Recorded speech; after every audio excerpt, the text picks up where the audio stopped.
जय हिंद, नमस्कार। मैं अंबर जैदी स्वागत करती हूँ आप सबका एक बार फिर से हमारे आज के कार्यक्रम में। डोनाल्ड ट्रंप लगातार भारत को लेकर कोई ना कोई बयानबाजी करते हैं और कहीं ना कहीं एक जियोपॉलिटिकल जो तूफान है वो आ जाता है। पहले 50% टैरिफ दुनिया का सबसे बड़ा ट्रेड पेनल्टी भारत के खिलाफ, और अब कह रहे हैं कि tariffs on India will come down. क्या ये गुडविल है या एक और political blackmail disguise as diplomacy? और दूसरी तरफ जो रशिया का ऑयल है, उस पर ट्रंप एक प्रेशर क्रिएट करने की कोशिश कर रहे हैं। दूसरी तरफ पाकिस्तान और टर्की के साथ जो है अलग से सिग्नल्स मिल रहे हैं, जो उनके साथ संबंध बनाए जा रहे हैं। और बीच में मोदी ट्रंप, अगर केमिस्ट्री और डिप्लोमेसी की बात करते हैं, जो हाउडी मोदी के स्टेट से स्टार्ट हुई थी, आज वो कहीं ना कहीं ट्रस्ट डिफिसिट में बदल गई है। अमेरिका जो है, क्या भारत पर जो स्ट्रेटेजिक पेशेंस है वो उसका टेस्ट करने की कोशिश कर रहा है? और कई सारे बड़े सवाल हैं जिसको हम समझेंगे। पहले जो बोला है प्रेसिडेंट ट्रंप, उसको हमारे साथ देख सकते हैं इस पूरे उस वीडियो में। Are you Right. willing to consider lowering the current tariff rate? Well, right now the tariffs are very high on India because of the Russian oil, and they've stopped doing the Russian oil. It's been reduced very substantially. Yeah, we're going to be bringing the tariffs down. What kind of level are we talking about here? I mean, How at close some are we? point, no, at some point we're going to be bringing them down. Without tariffs, this country would be in such trouble, as they were for many years. That's why we owe $38 trillion. And one of the things we're going to do, we're going to issue a dividend to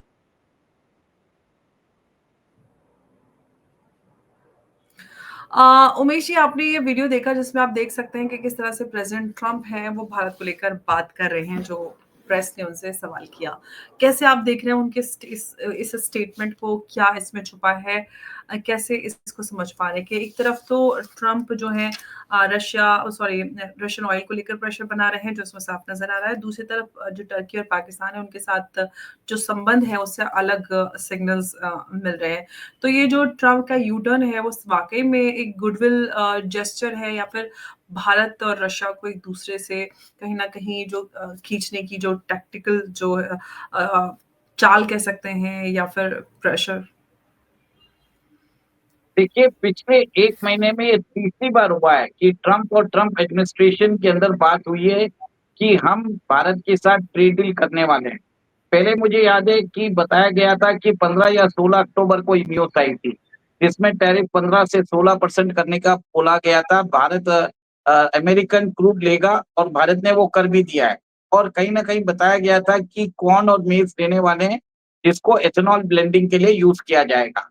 तो कुछ ना कुछ ये news तो आई थी, और ये news ये भी आई थी कि ये जो डील है वो अनाउंस होगी आसियान समिट पे, जो वो की नहीं थी, क्योंकि मोदी जी ने जाना ठीक नहीं समझा। उसके बाद वापस 30 तारीख को एपेक के समिट में वापस उन्होंने बोला कि इंडिया के साथ वो ट्रेड डील जल्दी कर लेंगे, और कल उन्होंने वापस बोला है कि इंडिया के साथ फेयर एंड ट्रेड डील करने वाले हैं। तो मेरा ये मानना है कि ट्रम्प चाहते हैं कि भारत के साथ उनकी दोस्ती हो जाए, भारत के साथ उनके रिश्ते अच्छे हों। बट प्रॉब्लम क्या हो रहा है कि कहीं न कहीं मुझे लग रहा है कि व्लादिमीर पुतिन की विज़िट आने वाली है नेक्स्ट मंथ, और जब तक वो विज़िट नहीं कंप्लीट हो जाती, तो ऐसे ही स्टेटमेंट्स आते रहेंगे। भारत भी कोई जल्दी नहीं दिखा रहा है, क्योंकि भारत को मालूम है कि ट्रेड डील करने के बाद अमेरिका कुछ कंडीशंस रखेगा। क्योंकि ट्रेड डील ऐसी नहीं होगी। अमेरिका बोलेगा कि आपको रशिया से ये नहीं खरीदना है, आपको वो नहीं करना है, ये नहीं खरीदना है। तो इंडिया ने क्या किया है, फॉर द टाइम बीइंग हम सोच रहे हैं कि हम ट्रेड डील नहीं करें तो ही बढ़िया है। क्योंकि हमारे एक्सपोर्ट सिर्फ अमेरिका में कम हुए हैं।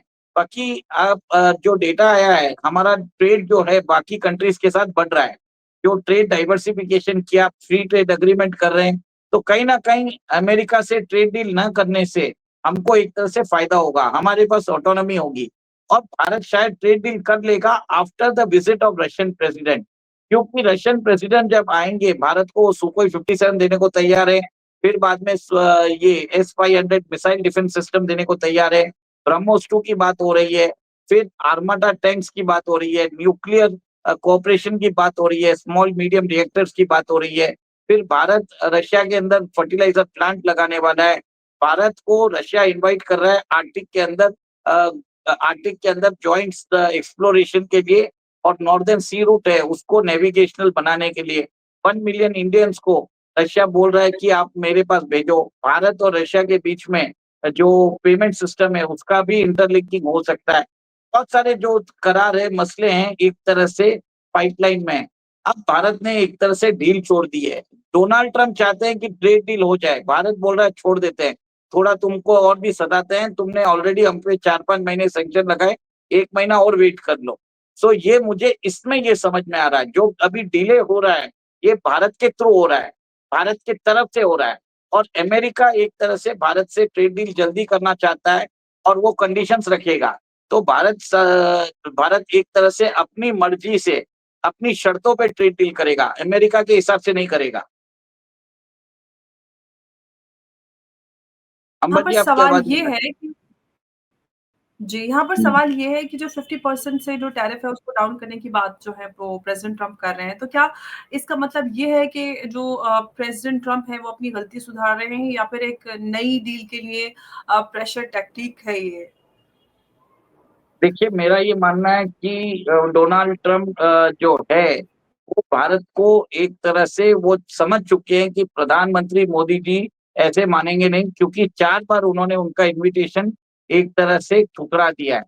और अभी डोनाल्ड ट्रम्प खुद बोल रहे हैं कि मैं इंडिया नेक्स्ट ईयर जाऊँगा।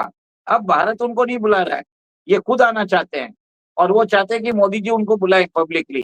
अब मोदी जी देख रहे हैं कि भैया तुमको और सताएँगे, तुमको तुम्हारी हेकड़ी निकालेंगे, जब तक तुम हमारे टर्म्स पे नहीं आते हो, तब तक अब तुम सिर्फ़ हमारे फ़ोन का इंतज़ार करते रहो। देखिए, डिसरिस्पेक्ट नहीं कर रहे हैं, बट उनको एक तरह से मज़ा भी चखा रहे हैं। कहीं-कहीं चुप रह के मोदी जी अपनी जो बात है वो कह रहे हैं और डोनाल्ड ट्रम्प को भी लग रहा है कि मोदी जी चुप बैठ रहे हैं और उनको रिस्पेक्ट ज़्यादा मिल रहा है। अब वो मोदी जी को अपने साइड लेना चाहते हैं ताकि उनसे एंडोर्समेंट मिले और फ्यूचर में इसको 2026 का नोबेल पीस प्राइज़ मिल जाए। अब इसके लिए वो बार-बार ये झूठ बोलते जा रहे हैं, पर भारत ने भी एक सोच लिया है, जब तक ये झूठ बोलना बंद नहीं करेंगे, तब तक इनको इन्विटेशन नहीं देंगे। क्योंकि ये भारत के अंदर भी आएँगे, बोलेंगे, अगर समझ लीजिए कल वो स्टेट विज़िट के लिए आ जाते हैं, फिर इधर आके वही बकवास करते हैं, मैंने पाकिस्तान और इंडिया के बीच में सीज़-फायर कराया। जब तक भारत को एश्योरेंसेस नहीं मिलता कि ये डोनाल्ड ट्रम्प है, ऐसे कोई पागलपंती का स्टेटमेंट नहीं देगा, भारत उनको नहीं बुलाने वाला। इनके लिए इंडिया के अंदर कोई भी गेट्स ओपन नहीं होंगे। अभी जो न्यूज़ आई है कि जो एम्बेसडर है वो अपॉइंट हो गए हैं और वो भारत आने वाले हैं। देखते हैं कि क्या होगा अभी, क्योंकि इतने दिन अमेरिका का कोई एम्बेसडर नहीं था इंडिया में। अब एम्बेसडर आएगा, फिर एम्बेसडर को बताया जाएगा कि भैया आप इनको समझाओ, तो मुँह बंद रखेंगे और अगर ढंग से अगर मेहमान बन के आए तो ठीक है, अगर ये जो उनके तलवे चाटने वाले नहीं हैं। भारत तो एक तरह से अब सम्मानजनक स्थिति में है और अगर आप ढंग से बिहेव करेंगे then you are invited, otherwise get lost. लेकिन उमेश जी जिस तरह से यूएस ने पाकिस्तान, टर्की और इन सब से अपनी प्रॉक्सिमिटी बढ़ाई और हमने देखा है कि ऑपरेशन सिंदूर पे भी जो भारत का नैरेटिव है, उसको अंडरमाइन किया। तो क्या जो भारत और अमेरिका के रिश्ते हैं, उसको हम आज के इस पॉइंट पर कहाँ से और किस तरह से आके, क्या सिर्फ़ एक फ़ोटो ऑफ डिप्लोमेसी बनकर रह गई? क्योंकि डिफेंस की बात करें तो डिफेंस कॉर्पोरेशन बढ़ रहे हैं। पाकिस्तान में भी ये हलचल है कि भई भारत और अमेरिका के रिश्ते तो सही हो रहे हैं, इनकी तो डिफेंस डील हो रही है, हम हमारे साथ भी रिश्ते बना रहा है पाकिस्तान वो अमेरिका और भारत के साथ भी बना रहा है अमेरिका। देखिए, भारत के साथ जो रिलेशनशिप है, it is an relationship of trade, partnership, investment, cooperation. Pakistan के साथ जो अमेरिका का रिलेशनशिप है, is a master and slave relationship. तो पाकिस्तान को अपनी औकात भूलनी नहीं चाहिए, ये मेरा मानना है। सेकंड, आप ये देखिए कि भारत के साथ अगर आप करोगे रिश्ते, तो आपको ट्रेड होगा, आपसे हम भीख नहीं माँग रहे हैं, पाकिस्तान आपसे भीख माँग रहा है। There is a difference of how India and Pakistan has to be treated. India is an equal trading partner. Pakistan is a bloody slave. भिखारी है, बेगिस्तान है, भीख माँगता रहता है, तो वो आसिम मुनीर डोनाल्ड ट्रम्प के तलवे भी चाट लेगा। It is a slave and the master relationship. तो पहले अमेरिकन एडमिनिस्ट्रेशन को ये समझना पड़ेगा। They can not equate India and Pakistan together. Okay, we are a democratic country और वो तो एक डिक्टेटर कंट्री है और वो अपने देश के लिए कुछ भी कर लेगा। वो इनफैक्ट डोनाल्ड ट्रम्प की ईगो मैसाजिंग भी कर सकते हैं आसिफ मुनीर, और भारत भारत के प्रधानमंत्री वो काम नहीं करेंगे। उन्होंने डोनाल्ड ट्रम्प का इन्विटेशन 1 नहीं, 2 नहीं, 4 बार ठुकराया है। तो कहीं न कहीं वो उनको समझ में आ गया अमेरिका को कि जो एडमिनिस्ट्रेशन इन इंडिया है, वो झुकने वाला नहीं है। और इसी के कारण अब वो ट्रेड लॉसेस हो रहे हैं, इन्वेस्टमेंट लॉसेस हो रहे हैं। तो वहाँ की जितनी भी कंपनीज़ है, they want to trade with India. But Donald Trump के जो एटीट्यूड है, उसके कारण ये ट्रेड डील हो नहीं रही है। और इंडिया ने भी एक बार सोच लिया है कि इनसे बकवास करने से कोई मतलब नहीं है, इनको और सता के रहो, 1 महीना और जाने दो, लेट द रशियन प्रेसिडेंट कम, हम यहाँ से उनसे ट्रेड डील कर लेंगे, जितने भी डिफेंस एग्रीमेंट्स जो भी साइन करना है हम कर लेंगे, उसके बाद हम टेबल पे बैठ के अमेरिका से बात करेंगे अपनी शर्तों पे, और हम अब अमेरिका के ऊपर अपनी शर्तें इम्पोज़ करेंगे। This is what I feel that तब तक डोनाल्ड ट्रम्प और बोलते रहेंगे। देखिए पिछले 1 महीने में 3 बार तो बोल दिया उन्होंने। जी, लेकिन जो प्रेज़िडेंट ट्रम्प है उनका ये भी कहना है कि India doesn't love me right now but they will love us again. क्या ये जो स्टेटमेंट है, क्या ये ईगो ड्रिवन डिप्लोमेसी का रिफ्लेक्शन है या फिर अमेरिका सच में जो है वो अपना टोन बदलने की कोशिश कर रहा है? उनको रियलाइज़ हो गया है कि भारत पे अब और इससे ज़्यादा प्रेशर नहीं बना सकते, काम नहीं बन रहा है। पहले तो वो ममदानी से हार चुके हैं, ठीक है? अगर मेयर न्यूयॉर्क के मेयर इलेक्शन में ही clearly told don't vote for Mamdani, but वहाँ पर आप देखें कि डेमोक्रेट्स ने क्लीन स्वीप किया। कहीं न कहीं उनको समझ में आ गया कि the Indian community has not voted for him, और due to Indian community only बहुत सारे स्विंग स्टेट्स में ही वाज एबल टू विन, क्योंकि अमेरिका में कांटे का मुकाबला है। जो स्विंग स्टेट्स होते हैं they are very much important, और कुछ स्विंग स्टेट्स में भारतीयों ने डोनाल्ड ट्रम्प को बहुत बड़े मार्जिन पे उन्होंने वोट किया, जो हिस्टोरिकली डेमोक्रेट्स को वोट करते थे। पर इस बार आप देखें कि न्यूयॉर्क के अंदर एक जिहादी आ चुका है, ममदानी, और वो एक तरह से ट्रम्प की आंखों में किरकिरी करने लग गया है। और ममदानी ने तो ओपनली ट्रम्प को चैलेंज कर दिया, and I think so that Donald Trump deserves this treatment. मुझे तो अच्छा लग रहा है कि ममदानी उनको कहीं न कहीं उनको आँख दिखा रहे हैं, and this will be an eye opener for Donald Trump. उसको समझ में आ जाना चाहिए जो इंडियंस है, अमेरिका के अंदर 1.5% पॉपुलेशन ज़रूर है, वो एक तरह से वायलेंट स्ट्रीट प्रोटेस्ट नहीं करते। पर जब इलेक्शंस आएगा, वो अपना चॉइस दिखा देंगे, तब उनकी आँखें खुल जाएगी। इसके लिए उन्होंने विवेक रामास्वामी को एंडोर्स किया for the post of governor of Ohio, भी 1 साल पहले नवंबर 2026 में इलेक्शन होने हैं। उन्होंने 1 साल पहले ही कर दिया, immediately the day after Mamdani one. तो कहीं न कहीं आप ये देखिए कि अमेरिका में डर्थ ऑफ लीडरशिप हो रही है, उनको भी समझ में आ गया कि इंडिया से काम करना ज़रूरी है, इंडिया से रिलेशनशिप बनाना ज़रूरी है, और इसके लिए ये एक तरह से स्ट्रेटेजिक क्लाइंब डाउन है। It is like Trump has surrendered in front of India, in front of the Indian community, और पिछले 1 साल में 3 बार pleading to get the trade deal done speaks volume of the diplomacy of India, which India ने किया है। जैसे trade diversification किया है, जॉइंट जैसे फ्री ट्रेड एग्रीमेंट की बात कर रहे हैं, और दूसरी कंट्रीज में भी अपने प्रोडक्ट्स बेच के वो उन्होंने अपने एक्सपोर्टर्स को फायदा पहुंचाया है। तो ओवरऑल हमारा ट्रेड बढ़ा ही है, यूएस से भले ही घटा है, but we have increase our trade with other blocs. Umesh ji, Modi Trump diplomacy की बड़ी चर्चाएं रही हैं हमेशा से, जो दोनों के बीच में केमिस्ट्री रही है। अगर अब आकर बात करें तो आप क्या उस पर कहना चाहेंगे? क्या हुआ जो मोदी ट्रम्प रिलेशन था? क्या आप उसको ये कहें कि अब वो ट्रांजैक्शनल हो चुका है सर? देखिए अभी जो ट्रम्प 2.0 के अंदर कहीं न कहीं वो कॉम्प्रोमाइज़ हो चुके हैं। He is not thinking for the American people anymore, he is thinking for himself, और इसी के लिए उन्होंने पाकिस्तान से डील की है। और आप देखिए अभी जैसे हमने ऑपरेशन सिंदूर में हमने जिस हिसाब से स्ट्रेटेजिक विक्ट्री पाई है, और उस समय कोई nobody knew about the Indian defence weapon systems. Suddenly आप देख रहे हैं कि American systems were Fehling in front of Indian weapon systems. Turkish drones एक तरह से इनइफेक्टिव पाए गए। चाइनीज मिसाइल डिफेंस सिस्टम्स वर ऑब्सोलीट। चाइना के जितने भी PL-15 मिसाइल्स, वो एक तरह से डट साबित हुई है। और ये सब देख के एक तरह से हार्ट बर्न हुआ है अमेरिकन एडमिनिस्ट्रेशन में। देखिए पुरानी कहावत है, 3 डेज़ में आपने सुना होगा कि अगर दोस्त अगर फर्स्ट आ जाए तो बहुत ज़्यादा तकलीफ होती है। तो वही प्रॉब्लम हो गया।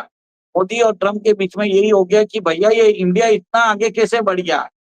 वो भी मैं तो सोच रहा था ये तो मेरे पीछे है, ये तो मुझे उठा के पटकने की ताकत रखता है।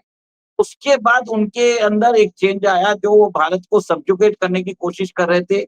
इसके लिए ट्रम्प के जितने भी लैपटॉप्स हैं, जैसे पीटर नवारो है, स्पुतनिक है और इतने उन्होंने एंटी इंडिया स्टेटमेंट्स दिए, पर भारत ने कुछ भी नहीं बोला। उन्होंने भारत को ये भी बोला कि ये जो वॉर है, इंडिया फंड कर रहा है और कहीं न कहीं एक तरह से प प प्राइम मिनिस्टर मोदी पर पर्सनैलिटी अटैक किया था और भारत के ऊपर अटैक किया था। H-1B वीज़ा को एक बड़ा मुद्दा बनाया गया।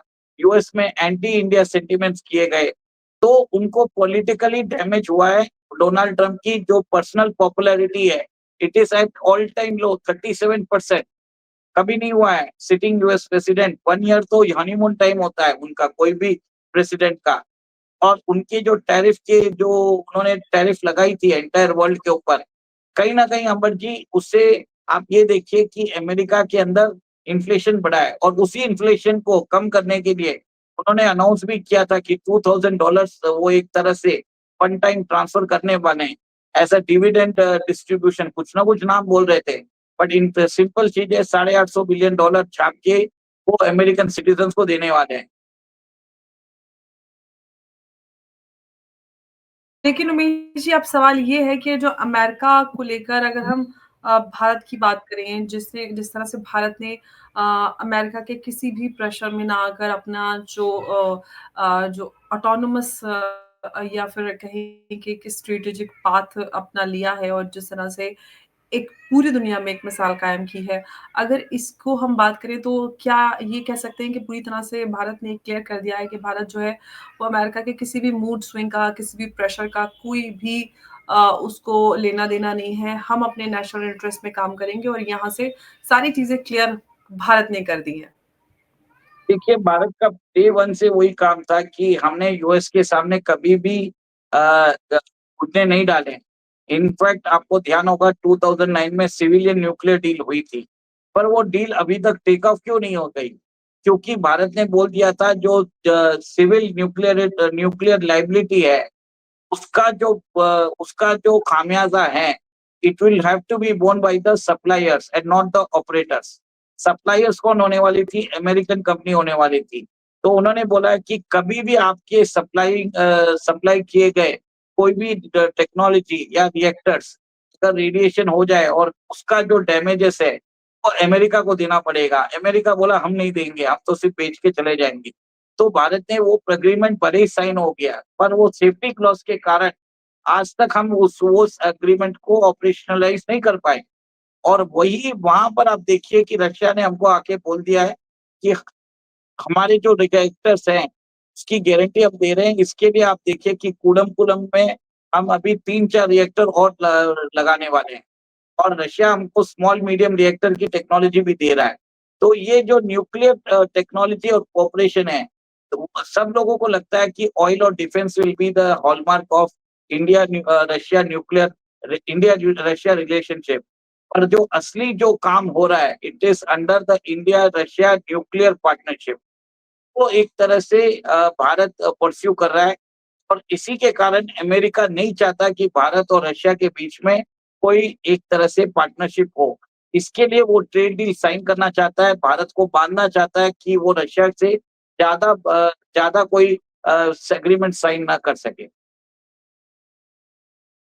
लेकिन उमेश जी, अब एक और सवाल यहाँ पर निकल कर आता है कि जो अमेरिका है वो रशियन ऑयल पर प्रेशर बना रहा है, कश्मीर इश्यू पर भी बायसेस उसके नज़र आ रहे हैं और कॉर्ड के एक्सपेंशन पे भी कोई अनसर्टेनिटी जो है वो बनी हुई है। क्या ये सारे सिग्नल्स ये दिखाते हैं कि कहीं न कहीं भारत और अमेरिका के बीच में जो भरोसा था वो नहीं रहा है? देखिए, इंडिया ने तो रशियन ऑयल इंक्रीज़ किया है। सेकंड, कश्मीर में हम किसी की सुनने वाले नहीं हैं, हमें कोई फ़र्क नहीं पड़ता। अभी अमेरिका को समझ में आ गया कि इंडिया अपने मर्ज़ी से करेगा, हमारी बात सुनने वाला नहीं है। इसके लिए वो क्लाइंब डाउन कर रहा है। इसलिए डोनाल्ड ट्रम्प बोल रहा है कि मैं नेक्स्ट ईयर भारत जाऊँगा। मोदी मुझे बुला रहा है, मोदी मेरा बहुत अच्छा फ्रेंड है। पर मुझे नहीं लगता कि भारत के प्राइम मिनिस्टर ने बात भी की होगी अभी कुछ दिनों से। तो कहीं ना कहीं आप ये देखिए कि भारत का जो स्टैंडिंग है वो बढ़ता जा रहा है। नरेंद्र मोदी के सामने सरेंडर किया है डोनाल्ड ट्रंप ने, सरेंडर कर रहे हैं। This is a act of pleading कि भैया मुझे बुला लो, मेरी इज्जत रह जाएगी, कॉर्ड को ऑपरेशनलाइज कर दो, कुछ ना कुछ मैं अमेरिकन जनता को कुछ ना कुछ जवाब दे सकता हूँ। भारत बोल रहा है थोड़ा रुक भाई, बहुत बोल लिया तूने, थोड़ा अभी भीख भी मांग ले, सब लोगों को समझ में आ जाने दे, तब बुलाएंगे तेरे को पक्का। तो मैं मोस्ट लाइकली जो ट्रेड डील होगी वो रशियन प्रेसिडेंट के आने के बाद ही होने वाली है। जी, तो मतलब आप ये कह रहे हैं कि जो प्रेज़िडेंट पुतिन की विज़िट है और इनफैक्ट पीएम नेतन्याहू भी भारत आने वाले हैं, तो उसके बाद आप कहते हैं कि उसके बाद सारी चीज़ें क्लियर होती नज़र आएँगी यस, भारत और अमेरिका के रिश्ते को यस, लेकर? यस। उस उसके पीछे का कारण अगर आप थोड़ा बता पाएँ? यही है कि भारत अपने मर्जी से ट्रेड डील करना चाहता है, कोई उसको दबाव नहीं चाहिए और वो चाहता है कि रशिया के साथ उसका काम निकल जाए, फिर बाद में बैठ जाएंगे, बोलिए ठीक है क्या क्या टर्म्स है बताओ। एक बार ट्रेड डील हो, एक बार हम डिफेंस एग्रीमेंट साइन कर लेंगे, रशिया के साथ कोई भी एग्रीमेंट साइन कर लेंगे, उसके बाद तो अमेरिका कुछ कर भी नहीं पाएगा ना। हुँ। तो एक तरह से हमारे पास बार्गेनिंग पावर रहेगा। This is the reason we will be doing the trade deal after the visit of Russian president. Okay, अब देखते हैं कि जो भारत और रशिया है उनके बीच जो रिश्ते हैं वो तो आगे बढ़ ही रहे हैं और प्रेज़िडेंट पुतिन की यात्रा के बाद और भी इसमें मज़बूती आएगी और काफ़ी कुछ उसमें देखने के लिए मिलेगा। लेकिन जो प्रेज़िडेंट ट्रंप कह रहे हैं कि भारत वो आएँगे अगले वर्ष, उसमें क्या कुछ हम देखेंगे और क्या बदलाव भारत और अमेरिका के रिश्तों में आएँगे? क्योंकि फ़िलहाल तो पिछले कुछ महीनों से जो अनसर्टेनिटी बनी हुई है और एक माहौल बना हुआ है जिससे पूरी दुनिया में एकदम मसाला बना हुआ है, इन्फॉर्मेशन और जो मीडिया है उसमें चर्चाएँ गरम हैं। देखते हैं कि कितना और किस तरह से ये मोड़ लेता है। उमेश जी बहुत-बहुत आपका धन्यवाद हमारे साथ आज की इस अहम चर्चा में जुड़ने के लिए। नमस्कार, जय हिंद, जय भारत। जय सिया राम। जय सिया राम उमेश जी।